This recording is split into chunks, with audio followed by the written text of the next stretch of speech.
십니까? 오늘은 짧은 소식 몇 마디 언급하고요. 그리고 이제 주로 오늘 말씀드린 건 뭐냐 하면은 한간에서 박근혜 대통령은 왜 투쟁을 하지 않는가? 이렇게 이제 말하는 사람들이 있습니다. 과연 박근혜 대통령은 왜 투쟁하지 않는가? 투쟁을 한다면 무엇이 투쟁일까? 이제 이런 부분 한번 짚어보기로 하고, 그리고 이 보수 우파가 과연 기회가 왔을 때 정권을 인수할 그런 능력이 있겠는가?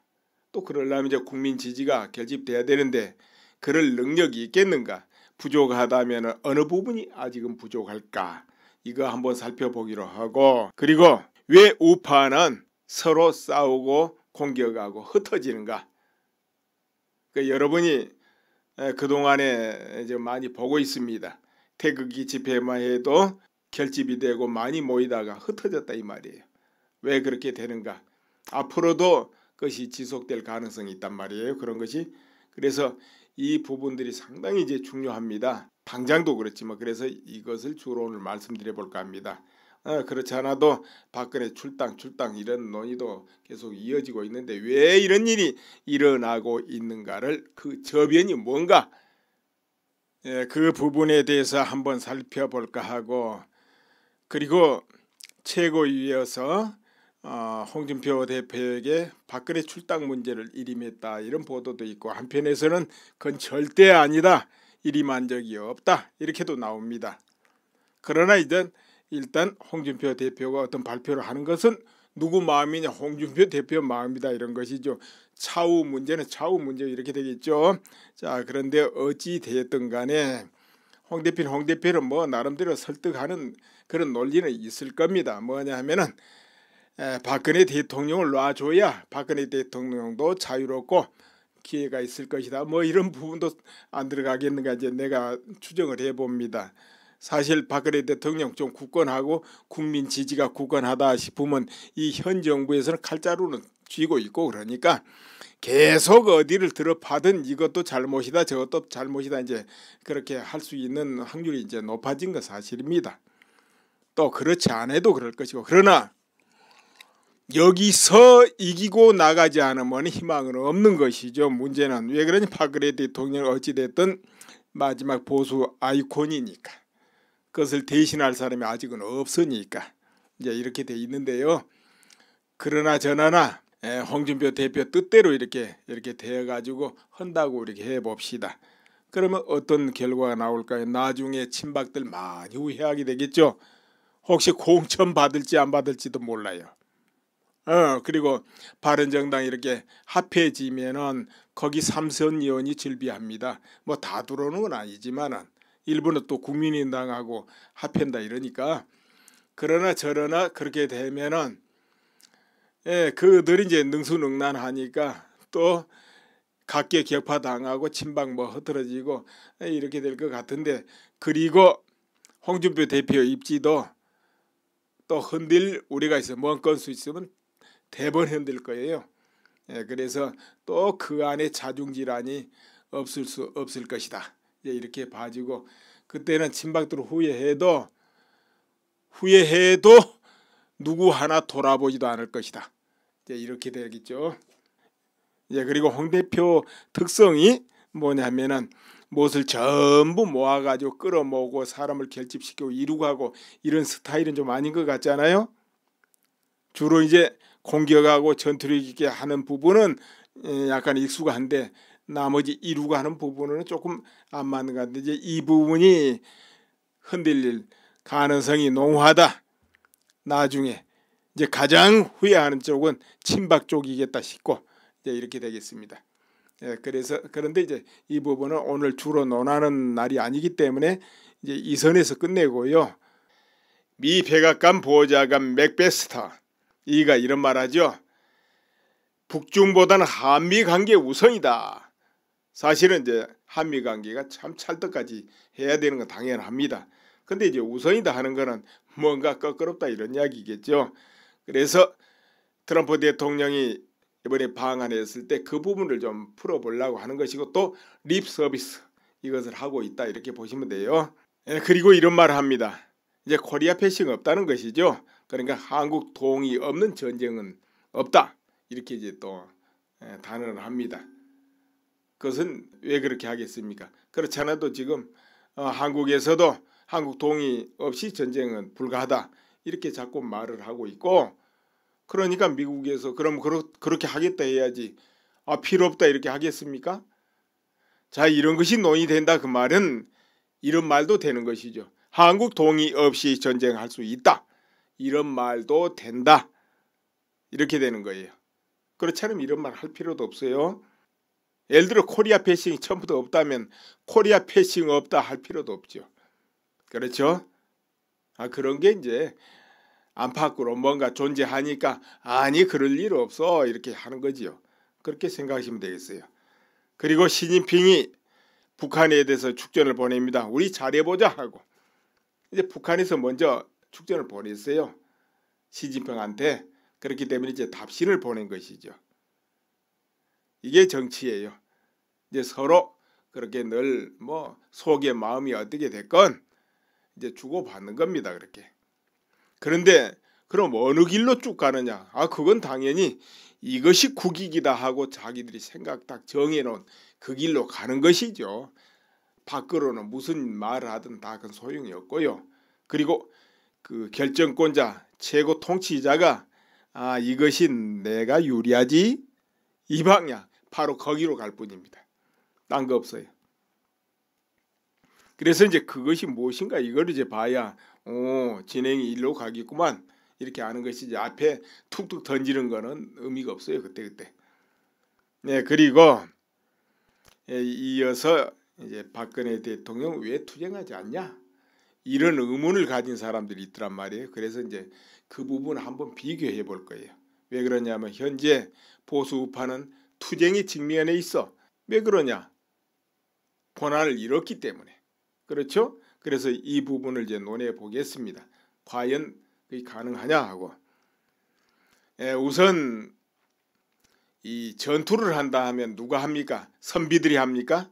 아니에요. 선비는 말만 잘하고 실제 전투는 싸움하는 장수들이 나가서 하는 거예요. 이제 그와 같이 서로 다 분야가 다릅니다. 그럼 박근혜 대통령은 장수일까? 어디일까? 이제 이렇게 여러분 생각해 보세요. 박근혜 대통령은 정말 인내하고 중심 잡고 하는 데는 그 누구도 못 당합니다. 그리고 또 나름 가장 깨끗해요. 뭐 어떻게 됐든 지금 국정원의 비자금이 어떻고 특활비가 어떻게 갖고 해가지고 이재만 안봉근 뭐 이렇게 구속하고 또 이재만 씨가 박근혜 대통령이 시켜가지고 그렇게 한 거다.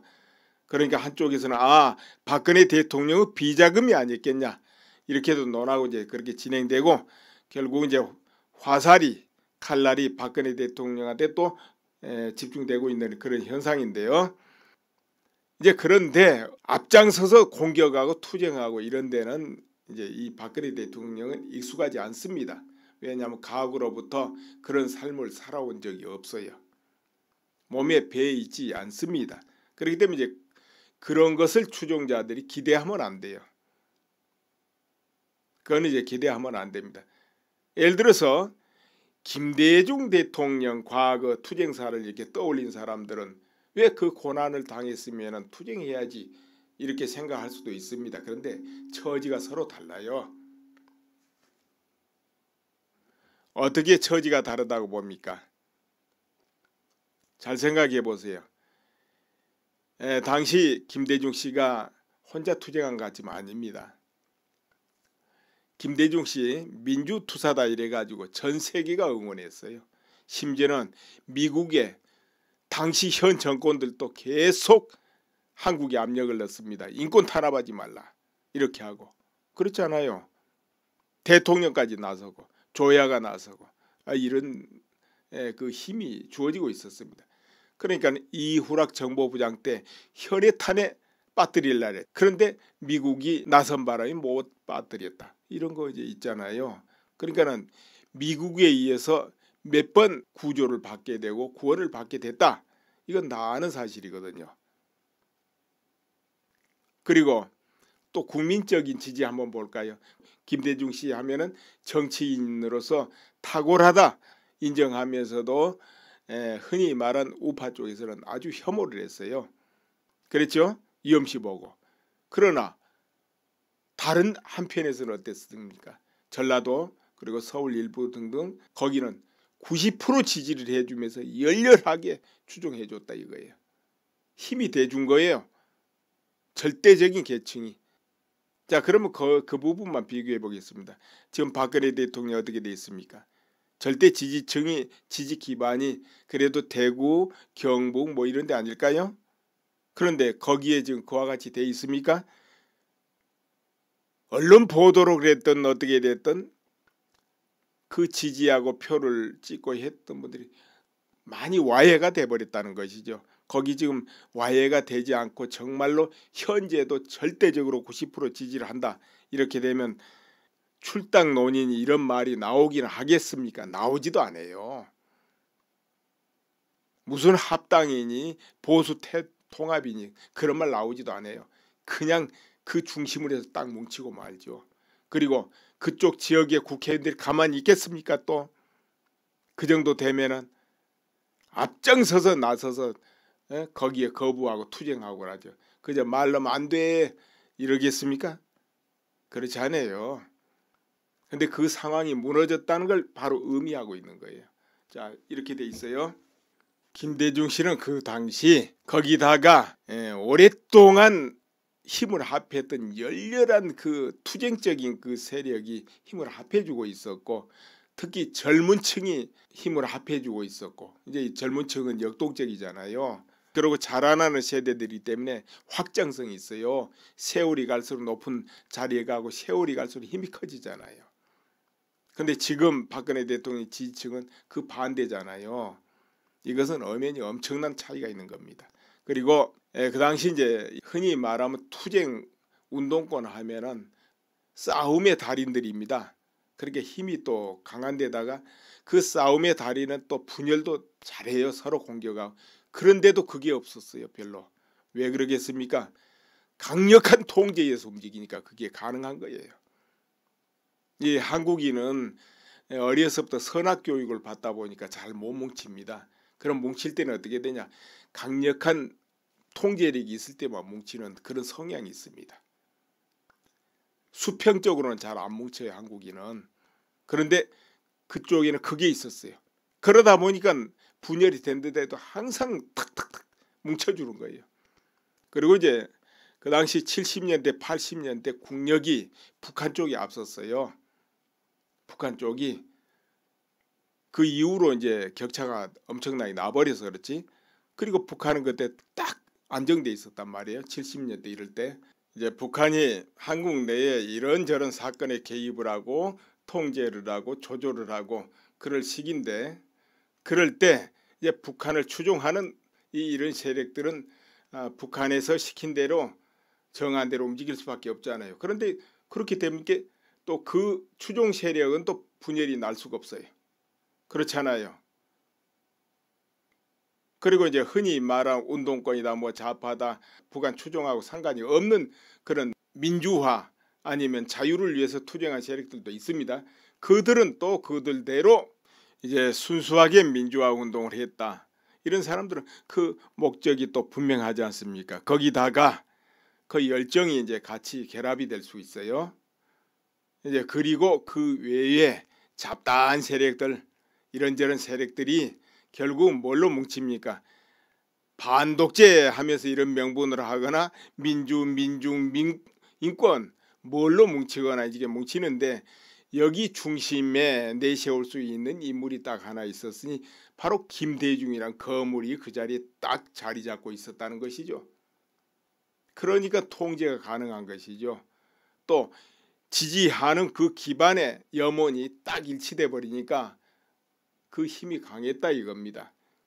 이 우파는 그런 게 없잖아요. 지금 오히려 흔히 말하는 공작이랄까 분탕이랄까 그냥 거기 휩쓸리고 서로 공격하고 찢고 뽑고 이렇게 돼버린단 말이에요. 왜냐하면 통제 세력이 없어요. 지금 누가 특별히 현재 우뚝하게 보수 아이콘 지도자다 할 수 있는 사람이 있습니까? 지금 아직 없단 말이에요.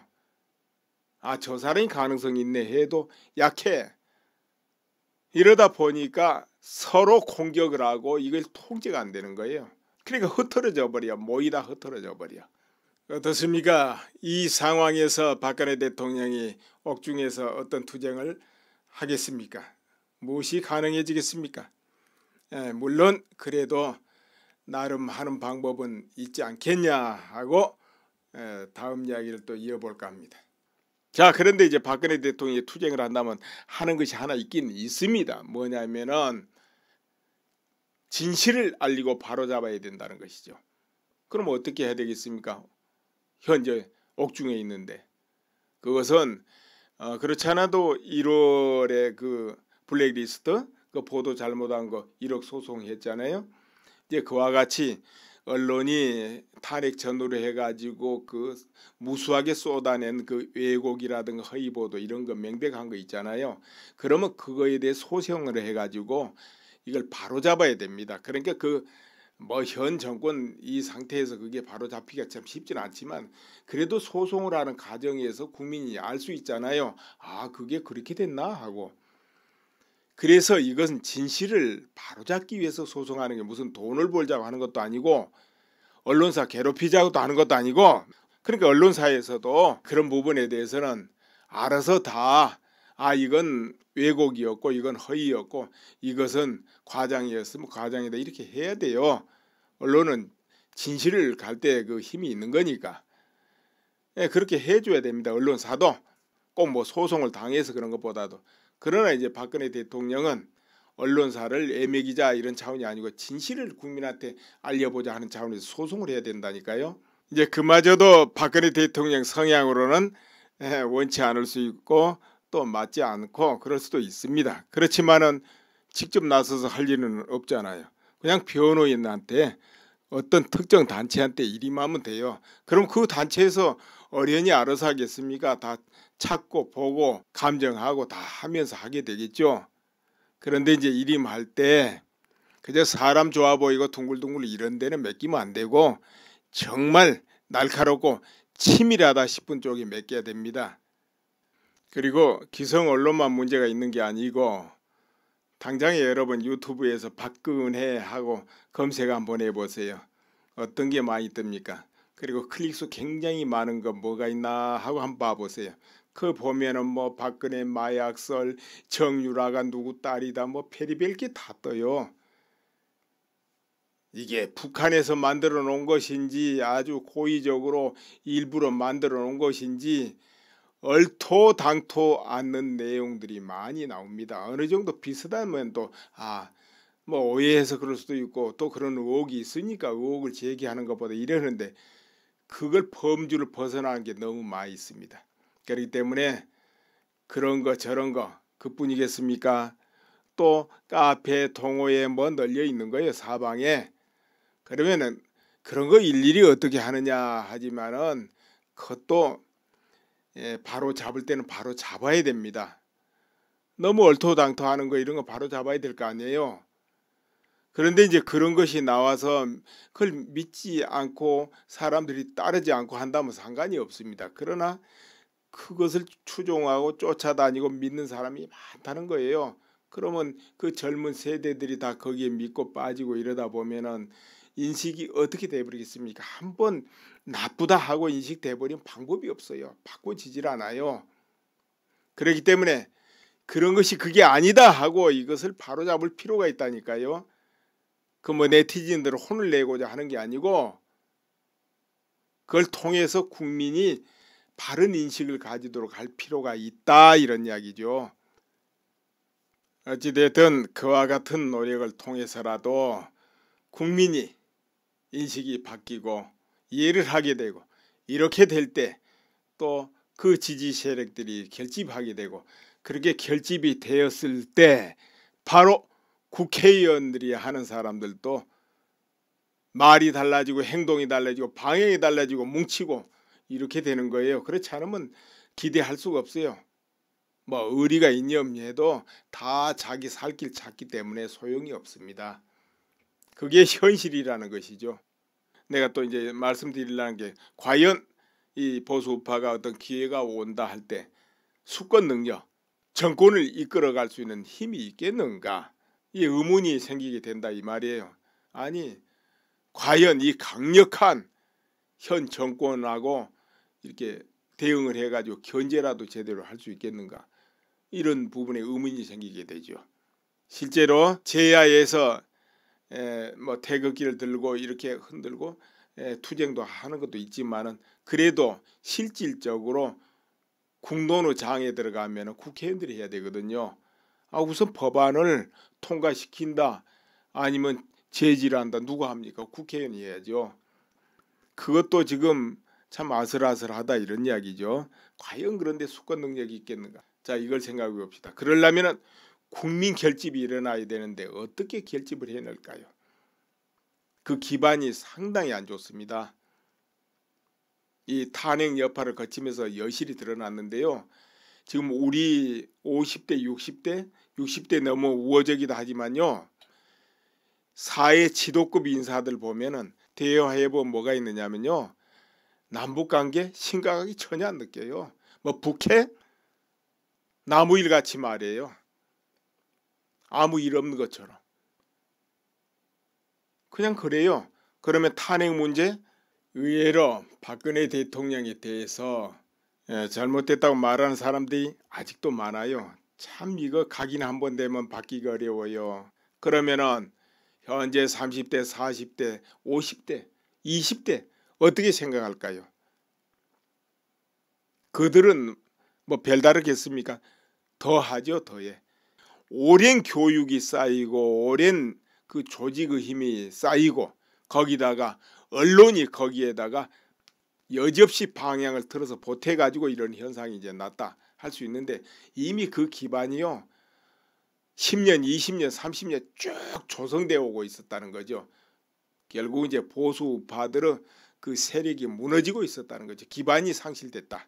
모르고 도깨비 춤추고 있는 동안에. 그래서 이 수권을 하고 이 결집을 시키려면은 방향을 틀어야 되는데 이게 하루 이틀이 될 수 있는 일이 아니에요. 그래서 이제 이 부분에 대해서 보수 우파들이 정말 고민을 하고 저변을 넓히고 그 국민이 원하는 게 뭔가고 가까이 가고 그래야 돼요. 그렇지 않아도 국민 절반이 부모는 국가에서 모셔야 된다 이렇게 말한다 이거죠. 그러면 그런 것을 어떻게 할 것인가 고민을 해주고 해결책을 제시하고 해야 되는 거예요. 예를 들어본 거예요. 이거는 국민하고 같이 호흡을 해야 된다니까요. 그래서 저변을 넓혀야 되고 또 조직을 넓혀야 돼. 일단 조직 속에 들어가면 꼼짝 못해. 당장에 지금 홍준표 체제에 이렇게 되니까는 거기서 맹모 추잖아요. 다른 세력들이. 우선은 당장 쉽지 않은 거예요. 조직이란 건. 그렇기 때문에 흔히 뭐 노조다 뭐다 계속 확장해 오면서 그 틀이 얼마나 힘이 강하겠습니까? 그렇게 상대방을 장악해 왔는데 보수파 어떻게 했어요? 다 내줘 버린 거 아니에요. 그러니까는 이 세상의 정치나 사회 모든 건 파워로 움직이는 거예요. 옳고 그름으로 움직이는 것 같지만 아니에요. 각계각층의 이해관계가 결집되고 한 것이 이제 파워라는 이름으로 나타나거든요. 그것이 바로 어느 정도 규모가 있고 어떤 방향으로 향하고 있느냐에 따라서 결정이 되는 겁니다.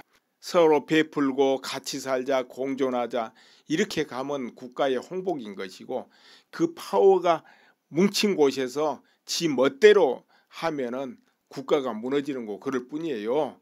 그런데 지금 그 부분이 얼마나 우파가 지금 심각하게 생각하고 조직을 확장하고 서로 호흡을 같이 하고 그러려 애쓰냐 이거죠. 그렇지 않아죠? 이거는 똑같은 사람끼리 모여서는 결집이 안 돼요. 여러 비슷한 사람이 어찌됐든 같이 끌어모아야 돼요. 근데 지금 그렇게 하고 있습니까? 조금만 다르면 공격하잖아요. 지금 당장에 태극기 집회 하던 사람들 서로 뭐 나름대로 리더라는 사람들 어땠습니까? 서로 약간 다르니까 얼마나 서로 혐오하고 공격했습니까? 누가 잘했니 못하니 하면서. 그러니까 또 추종자들 맞아 누구 잘못해서 하면서 막 동조해가지고 그러면 안 되죠. 이러면 조직이 커지고 힘이 모이질 않아요.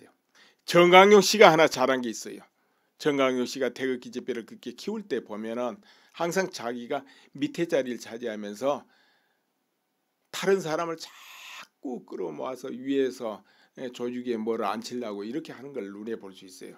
자기는 사무총장 한다 예를 들어 하면 당대표다 뭐다 전부 다른 사람 올리려고 한단 말이에요. 그 집회 시작 때도 늘 그래요. 대표니 뭐니 딴데 아니면 뭐 교회든 어디 세력을 끌어넣기 위해서 그런 사람도 공동대표 모셔오고 그런 걸 잘하더라고요. 그러니까 그 대극 집회가 굉장히 많이 커졌는데 워낙 바쁜 와중에 하다 보니까 이제 소리의 한 부분이 있고 관리를 좀 부실하게 한 부분이 생겨났겠죠. 뭐 금전 관리라든가 이런 거. 그런데 이제 이 부분을 맹탈을 해가지고 무너뜨려 버린다 이거죠. 이제 하다 보면 잘한 부분도 있고 못한 부분이 있는데 이걸 보완을 하면서 서로 끌어모아야 되는데 물론 선거 기간에 이제 실수한 것도 있어요.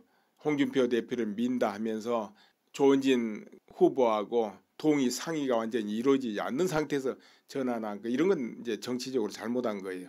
그게 정치 경험이 없어서 그런 것이죠.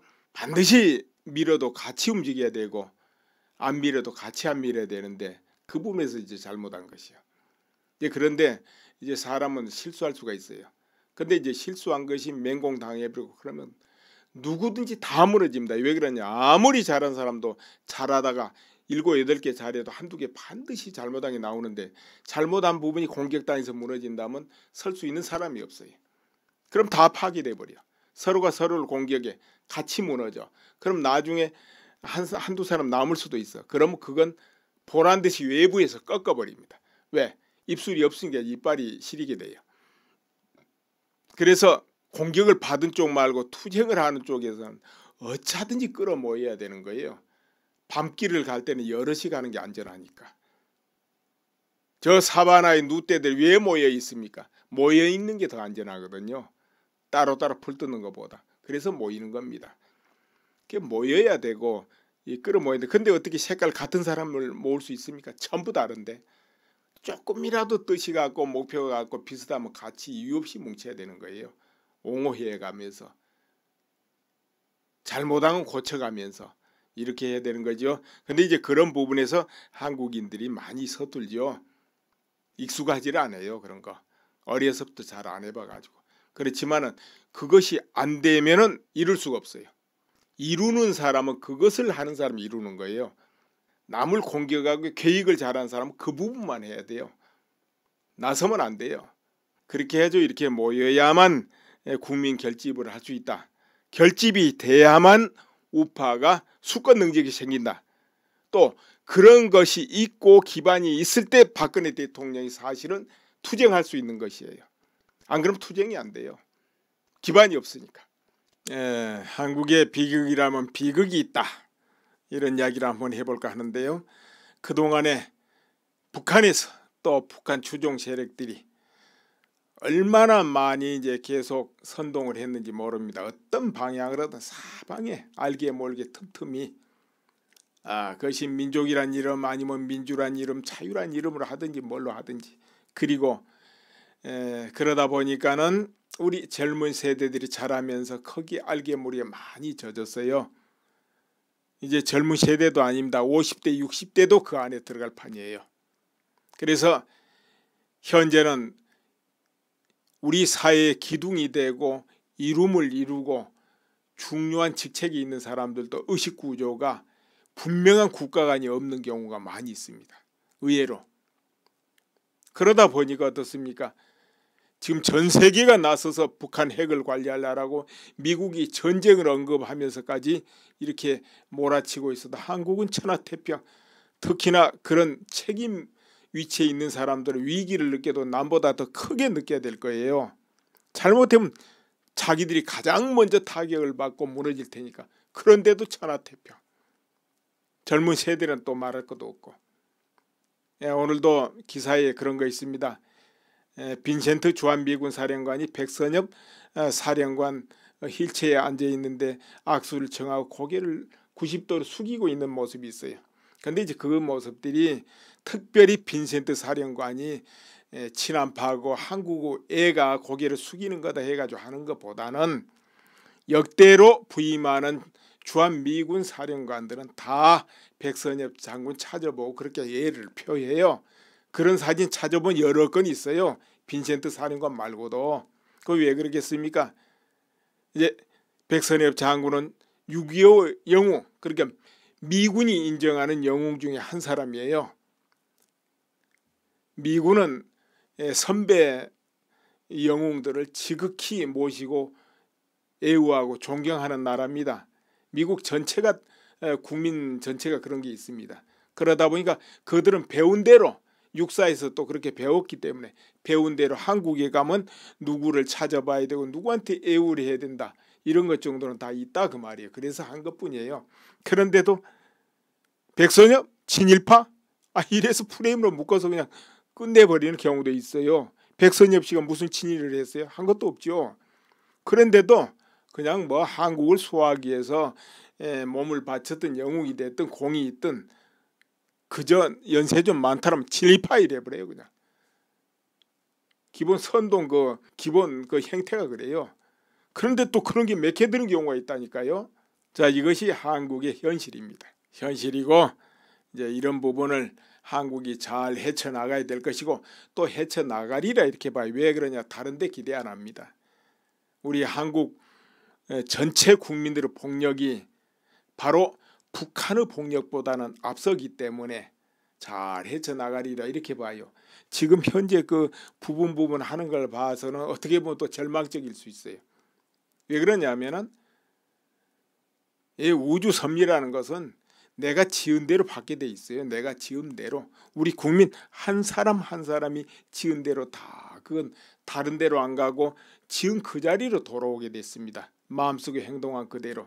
네, 그런데 우리 국민들이 여러 모에서 북한보다 그런 부분에서도 이제 앞서기 때문에 그나마도 흔히 말하면 그 이제 천운이 있다 이렇게 이제 표현해도 되는데, 그래서 해결이 그나마 더 잘 되지 않을까 이렇게 봐야지만 지금 하는 걸로 봐서는 참 암담한 부분이 많이 있어요. 실제로 아마 외국에서 보면 참 기가 막히게 볼 수도 있어요. 아니 천하라는 왜 저럴까 하고 당장에 눈앞에 닥친 게 그런데 걱정도 안 하니까. 예. 그리고 예를 들어 어떻게 뭐 트럼프 오면 막 환영을 하고 같이 힘을 합해서 해야 될 판이지만 한국에서 트럼프 환영 받을까요? 택도 없죠. 일본 가면 환영 엄청 받겠지만 이게 현실이라니까요. 자, 그러면 한번 짚어보기로 하고, 그리고 이 보수 우파가 과연 기회가 왔을 때 정권을 인수할 그런 능력이 있겠는가? 또 그러려면 이제 국민 지지가 결집돼야 되는데 그럴 능력이 있겠는가? 부족하다면 어느 부분이 아직은 부족할까? 이거 한번 살펴보기로 하고, 그리고 왜 우파는 서로 싸우고 공격하고 흩어지는가? 여러분이 그동안에 이제 많이 보고 있습니다. 태극기 집회만 해도 결집이 되고 많이 모이다가 흩어졌다 이 말이에요. 왜 그렇게 되는가? 앞으로도 그것이 지속될 가능성이 있단 말이에요. 그런 것이.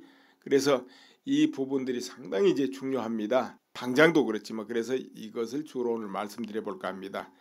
그렇지 않아도 박근혜 출당 이런 논의도 계속 이어지고 있는데 왜 이런 일이 일어나고 있는가를 그 저변이 뭔가, 그 부분에 대해서 한번 살펴볼까 하고, 그리고 최고위에서 홍준표 대표에게 박근혜 출당 문제를 일임했다 이런 보도도 있고, 한편에서는 그건 절대 아니다, 일임한 적이 없다 이렇게도 나옵니다. 그러나 이제 일단 홍준표 대표가 어떤 발표를 하는 것은 누구 마음이냐? 홍준표 대표 마음이다 이런 것이죠. 차후 문제는 차후 문제 이렇게 되겠죠. 자, 그런데 어찌 되었든 간에 홍 대표는 뭐 나름대로 설득하는 그런 논리는 있을 겁니다. 뭐냐 하면은 박근혜 대통령을 놔줘야 박근혜 대통령도 자유롭고 기회가 있을 것이다. 뭐 이런 부분도 안 들어가겠는가 이제 내가 추정을 해봅니다. 사실 박근혜 대통령 좀 굳건하고 국민 지지가 굳건하다 싶으면 이 현 정부에서는 칼자루는 쥐고 있고, 그러니까 계속 어디를 들어파든 이것도 잘못이다 저것도 잘못이다 이제 그렇게 할 수 있는 확률이 이제 높아진 건 사실입니다. 또 그렇지 않아도 그럴 것이고, 그러나 여기서 이기고 나가지 않으면 희망은 없는 것이죠. 문제는 왜 그러니 박근혜 대통령 어찌됐든 마지막 보수 아이콘이니까 그것을 대신할 사람이 아직은 없으니까 이제 이렇게 돼 있는데요. 그러나 저나나 홍준표 대표 뜻대로 이렇게 되어 가지고 한다고 이렇게 해 봅시다. 그러면 어떤 결과가 나올까요? 나중에 친박들 많이 후회하게 되겠죠. 혹시 공천 받을지 안 받을지도 몰라요.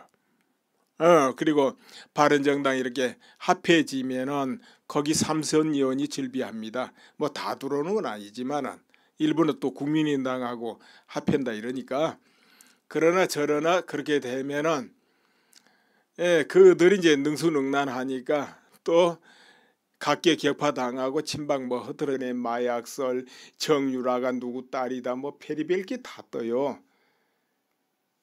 이게 북한에서 만들어 놓은 것인지 아주 고의적으로 일부러 만들어 놓은 것인지 얼토당토 않는 내용들이 많이 나옵니다. 어느 정도 비슷하면 또 뭐 오해해서 그럴 수도 있고 또 그런 의혹이 있으니까 의혹을 제기하는 것보다 이러는데 그걸 범주를 벗어나는 게 너무 많이 있습니다. 그렇기 때문에 그런 거 저런 거 그뿐이겠습니까? 또 카페 동호회 뭐 널려 있는 거예요 사방에. 그러면은 그런 거 일일이 어떻게 하느냐 하지만은 그것도 바로 잡을 때는 바로 잡아야 됩니다. 너무 얼토당토 하는 거 이런 거 바로 잡아야 될 거 아니에요. 그런데 이제 그런 것이 나와서 그걸 믿지 않고 사람들이 따르지 않고 한다면 상관이 없습니다. 그러나 그것을 추종하고 쫓아다니고 믿는 사람이 많다는 거예요.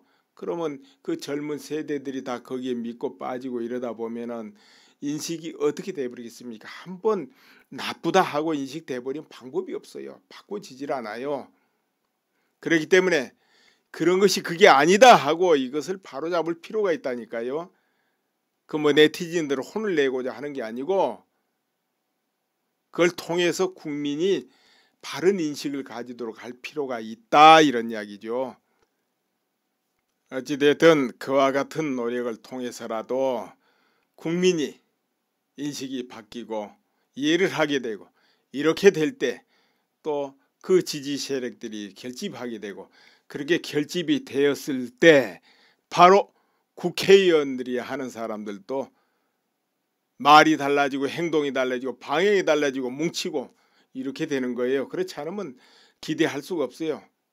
뭐 의리가 있니 없니 해도 다 자기 살 길 찾기 때문에 소용이 없습니다. 그게 현실이라는 것이죠.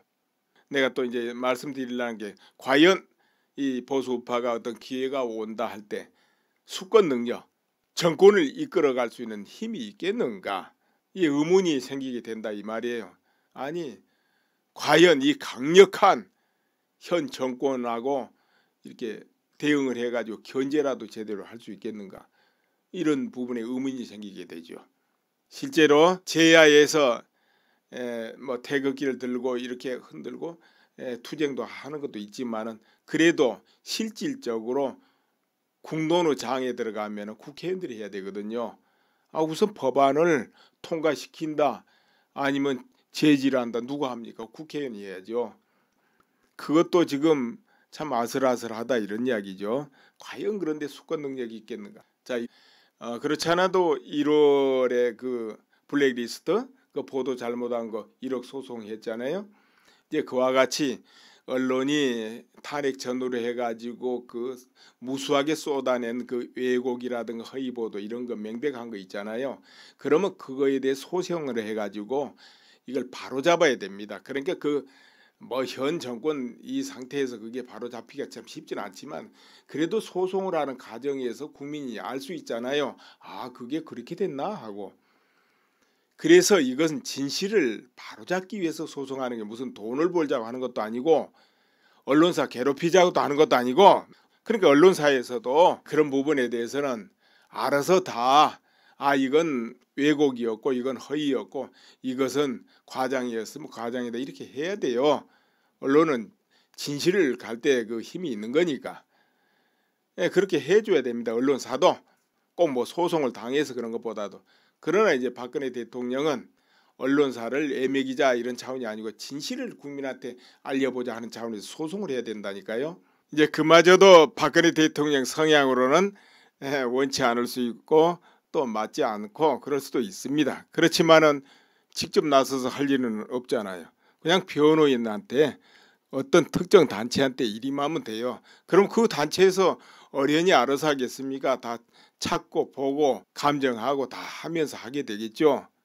그런데 이제 일임할 때 그저 사람 좋아 보이고 둥글둥글 이런 데는 맡기면 안 되고 정말 날카롭고 치밀하다 싶은 쪽에 맡겨야 됩니다. 그리고 기성 언론만 문제가 있는 게 아니고 당장에 여러분 유튜브에서 박근혜 하고 검색 한번 해보세요. 어떤 게 많이 뜹니까? 그리고 클릭수 굉장히 많은 거 뭐가 있나 하고 한번 봐보세요. 그 보면은 뭐 박근혜 마약설, 정유라가 누구 딸이다 뭐 별의별 게 다 떠요. 이게 북한에서 만들어 놓은 것인지 아주 고의적으로 일부러 만들어 놓은 것인지 얼토당토 않는 내용들이 많이 나옵니다. 어느 정도 비슷하면 또 뭐 오해해서 그럴 수도 있고 또 그런 의혹이 있으니까 의혹을 제기하는 것보다 이러는데 그걸 범주를 벗어나는 게 너무 많이 있습니다. 그렇기 때문에 그런 거 저런 거 그뿐이겠습니까? 또 카페 동호회 뭐 널려 있는 거예요, 사방에.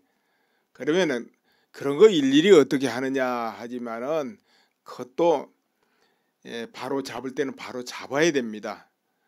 너무 얼토당토 하는 거 이런 거 바로 잡아야 될 거 아니에요. 그런데 이제 그런 것이 나와서 그걸 믿지 않고 사람들이 따르지 않고 한다면 상관이 없습니다. 그러나 그것을 후회해도 누구 하나 돌아보지도 않을 것이다. 이제 이렇게 되겠죠. 이제 그리고 홍 대표 특성이 뭐냐면은 무엇을 전부 모아가지고 끌어모으고 사람을 결집시키고 이루고 하고 이런 스타일은 좀 아닌 것 같잖아요. 주로 이제 공격하고 전투력 있게 하는 부분은 약간 익숙한데 나머지 이루고 하는 부분은 조금 안 맞는 것 같은데 이제 이 부분이 흔들릴 가능성이 농후하다.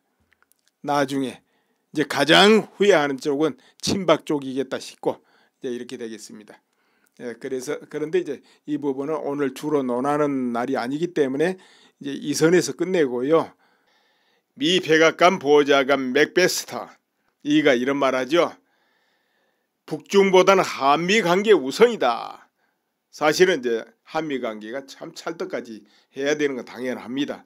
근데 이제 우선이다 하는 거는 뭔가 껄끄럽다 이런 이야기겠죠. 그래서 트럼프 대통령이 이번에 방한했을 때 그 부분을 좀 풀어보려고 하는 것이고 또 립 서비스 이것을 하고 있다 이렇게 보시면 돼요. 그리고 이런 말을 합니다. 이제 코리아 패싱 없다는 것이죠. 그러니까 한국 동의 없는 전쟁은 없다 이렇게 이제 또 단언을 합니다.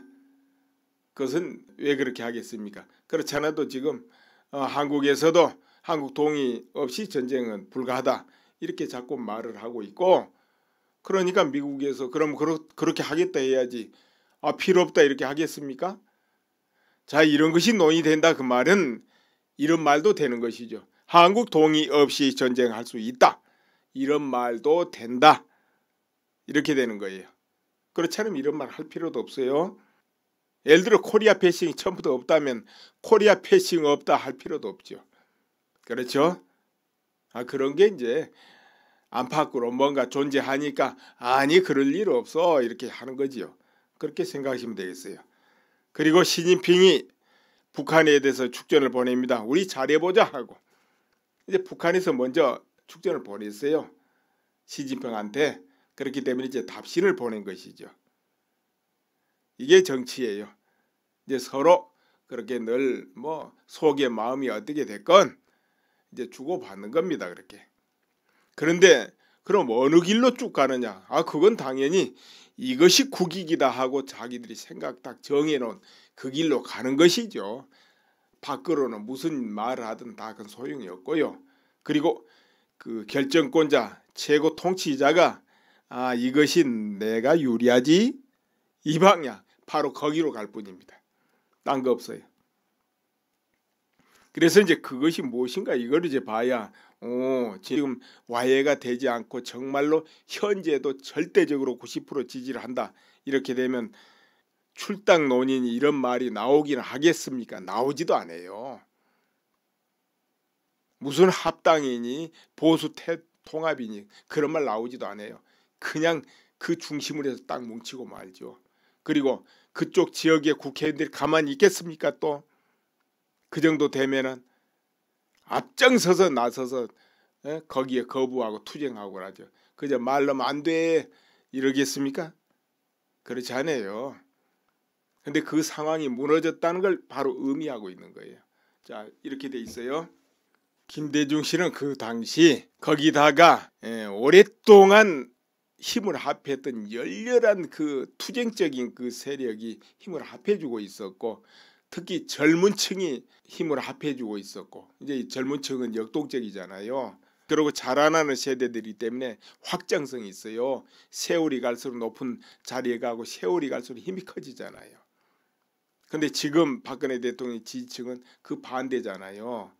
이것은 엄연히 엄청난 차이가 있는 겁니다.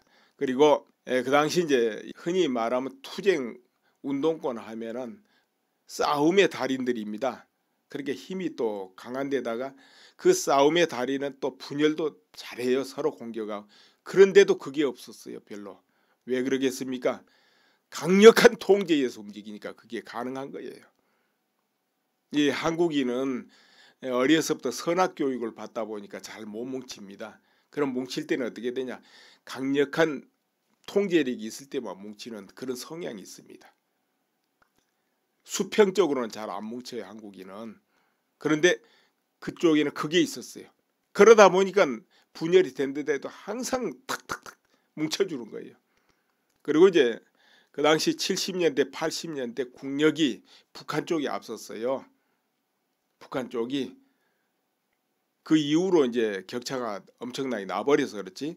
그리고 북한은 그때 딱 안정돼 있었단 말이에요. 70년대 이럴 때. 이제 북한이 한국 내에 이런저런 사건에 개입을 하고 통제를 하고 조조를 하고 그럴 시기인데, 그럴 때 이제 북한을 추종하는 이런 세력들은 북한에서 시킨 대로 정한 대로 움직일 수밖에 없잖아요. 그런데 그렇게 되면 또 그 추종 세력은 또 분열이 날 수가 없어요. 그렇잖아요. 그리고 이제 흔히 말하는 운동권이다 뭐 좌파다 북한 추종하고 상관이 없는 그런 민주화 아니면 자유를 위해서 투쟁한 세력들도 있습니다. 그들은 또 그들대로 이제 순수하게 민주화 운동을 했다. 이런 사람들은 그 목적이 또 기가 응원했어요. 심지어는 미국의 당시 현 정권들도 계속 한국에 압력을 넣습니다. 인권 탄압하지 말라. 이렇게 하고. 그렇잖아요. 대통령까지 나서고 조야가 나서고 이런 그 힘이 주어지고 있었습니다. 그러니까 이후락 정보부장 때 혈액탄에 빠뜨리려 해. 그런데 미국이 나선 바람에 못 빠뜨렸다. 이런 거 이제 있잖아요. 그러니까는 미국에 의해서 몇 번 구조를 받게 되고 구원을 받게 됐다. 이건 다 아는 사실이거든요. 그리고 또 국민적인 지지 한번 볼까요? 김대중 씨 하면은 정치인으로서 탁월하다 인정하면서도 흔히 말한 우파 쪽에서는 아주 혐오를 했어요. 그랬죠? 이엄씨 보고. 그러나 다른 한편에서는 어땠습니까? 전라도 그리고 서울 일부 등등 거기는 90% 지지를 해주면서 열렬하게 추종해줬다 이거예요. 힘이 돼준 거예요. 절대적인 계층이. 자, 그러면 그 부분만 비교해 보겠습니다. 지금 박근혜 대통령이 어떻게 돼 있습니까?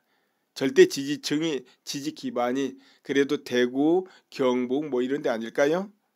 그런데 거기에 지금 그와 같이 돼 있습니까? 언론 보도로 그랬던 어떻게 됐던 그 지지하고 표를 찍고 했던 분들이 많이 와해가 돼버렸다는 것이죠. 거기 지금 와해가 되지 않고 정말로 현재도 절대적으로 90% 지지를 한다. 이렇게 되면 출당 논인이 이런 말이 나오긴 하겠습니까? 나오지도 않아요.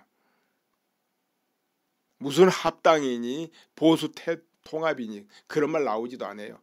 그냥 그 중심으로 해서 딱 뭉치고 말죠. 그리고 그쪽 지역의 국회의원들이 가만히 있겠습니까? 또 그 정도 되면은 앞장서서 나서서 거기에 거부하고 투쟁하고 그러죠. 그저 말로만 안 돼 이러겠습니까? 그렇지 않아요. 근데 그 상황이 무너졌다는 걸 바로 의미하고 있는 거예요. 자, 이렇게 돼 있어요. 김대중 씨는 그 당시 거기다가 오랫동안 힘을 합했던 열렬한 그 투쟁적인 그 세력이 힘을 합해주고 있었고, 특히 젊은 층이 힘을 합해주고 있었고, 이제 이 젊은 층은 역동적이잖아요. 그리고 자라나는 세대들이기 때문에 확장성이 있어요. 세월이 갈수록 높은 자리에 가고 세월이 갈수록 힘이 커지잖아요. 근데 지금 박근혜 대통령의 지지층은 그 반대잖아요. 이것은 엄연히 엄청난 차이가 있는 겁니다. 그리고 그 당시 이제 흔히 말하면 투쟁 운동권 하면은 싸움의 달인들입니다. 그렇게 힘이 또 강한 데다가 그래서 조은진 후보하고 동의 상의가 완전히 이루어지지 않는 상태에서 전환한 거, 이런 건 이제 정치적으로 잘못한 거예요. 그게 정치 경험이 없어서 그런 것이죠. 반드시 밀어도 같이 움직여야 되고 안 밀어도 같이 안 밀어야 되는데 그 부분에서 이제 잘못한 것이요. 그런데 이제 사람은 실수할 수가 있어요. 근데 이제 실수한 것이 맹공당해버리고 그러면 누구든지 다 무너집니다. 왜 그러냐? 아무리 잘한 사람도 잘하다가 7, 8개 잘해도 한두 개 반드시 잘못한 게 나오는데, 잘못한 부분이 공격당해서 무너진다면 설 수 있는 사람이 없어요. 그럼 다 파괴돼 버려. 서로가 서로를 공격해 같이 무너져. 그럼 나중에 한두 사람 남을 수도 있어. 그러면 그건 보란듯이 외부에서 꺾어버립니다. 왜? 입술이 없으니까 이빨이 시리게 돼요. 그래서 공격을 받은 쪽 말고 투쟁을 하는 쪽에서는 어차든지 끌어모여야 되는 거예요. 밤길을 갈 때는 여럿이 가는 게 안전하니까. 저 사바나의 누떼들 왜 모여 있습니까? 모여 있는 게 더 안전하거든요. 따로따로 풀 뜯는 것보다. 그래서 모이는 겁니다. 모여야 되고 끌어모여야 돼. 근데 어떻게 색깔 같은 사람을 모을 수 있습니까? 전부 다른데. 조금이라도 뜻이 같고 목표가 같고 비슷하면 같이 이유 없이 뭉쳐야 되는 거예요. 옹호해 가면서 잘못한 건 고쳐가면서 이렇게 해야 되는 거죠. 근데 이제 그런 부분에서 한국인들이 많이 서툴죠. 익숙하지를 않아요. 그런 거 어려서부터 잘 안 해봐가지고. 그렇지만은 그것이 안 되면은 이룰 수가 없어요. 이루는 사람은 그것을 하는 사람이 이루는 거예요. 남을 공격하고 계획을 잘하는 사람은 그 부분만 해야 돼요. 나서면 안 돼요. 그렇게 해서 이렇게 모여야만 국민 결집을 할 수 있다. 결집이 돼야만 우파가 수권 능력이 생긴다. 또 그런 것이 있고 기반이 있을 때 박근혜 대통령이 사실은 투쟁할 수 있는 것이에요. 안 그러면 투쟁이 안 돼요. 기반이 없으니까. 한국의 비극이라면 비극이 있다. 이런 이야기를 한번 해볼까 하는데요. 그동안에 북한에서 또 북한 추종 세력들이 얼마나 많이 이제 계속 선동을 했는지 모릅니다. 어떤 방향으로든 사방에 알게 모르게 틈틈이 그것이 민족이란 이름 아니면 민주란 이름 자유란 이름으로 하든지 뭘로 하든지, 그리고 그러다 보니까는 우리 젊은 세대들이 자라면서 거기 알게 모르게 많이 젖었어요. 이제 젊은 세대도 아닙니다. 50대 60대도 그 안에 들어갈 판이에요. 그래서 현재는 우리 사회의 기둥이 되고 이름을 이루고 중요한 직책이 있는 사람들도 의식구조가 분명한 국가관이 없는 경우, 보좌관 맥베스터 이가 이런 말하죠. 북중보다는 한미관계 우선이다. 사실은 이제 한미관계가 참 찰떡까지 해야 되는 건 당연합니다. 근데 이제 우선이다 하는 거는 뭔가 껄끄럽다 이런 이야기겠죠. 그래서 트럼프 대통령이 이번에 방한했을 때 그 부분을 좀 풀어보려고 하는 것이고, 또 립 서비스 이것을 하고 있다 이렇게 보시면 돼요. 그리고 이런 말을 합니다. 이제 코리아 패싱 없다는 것이죠. 그러니까 한국 동의 없는 전쟁은 없다 이렇게 이제 또 단언을 합니다.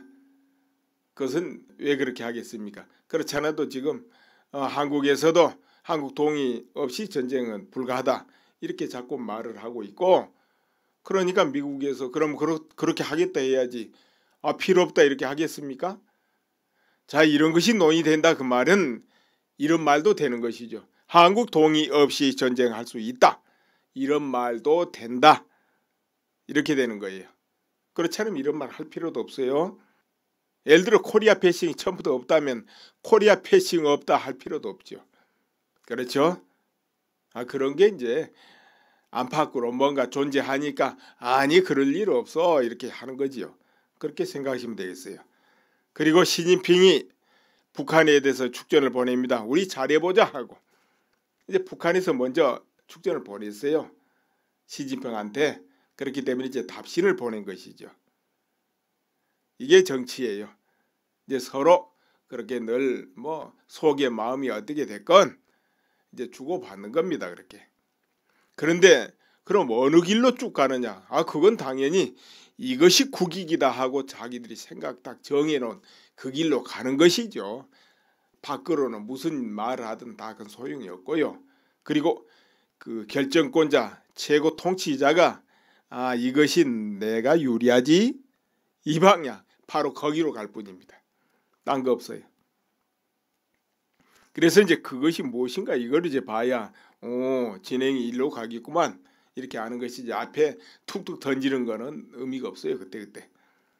네, 그리고 이어서 이제 박근혜 대통령 왜 투쟁하지 않냐 이런 의문을 가진 사람들이 있더란 말이에요. 그래서 이제 그 부분을 한번 비교해 볼 거예요. 왜 그러냐면 현재 보수 우파는 투쟁의 직면에 있어. 왜 그러냐? 권한을 잃었기 때문에. 그렇죠? 그래서 이 부분을 이제 논해 보겠습니다. 과연 그게 가능하냐 하고. 우선 이 전투를 한다 하면 누가 합니까? 선비들이 합니까? 아니에요. 선비는 말만 잘하고 실제 전투는 싸움하는 장수들이 나가서 하는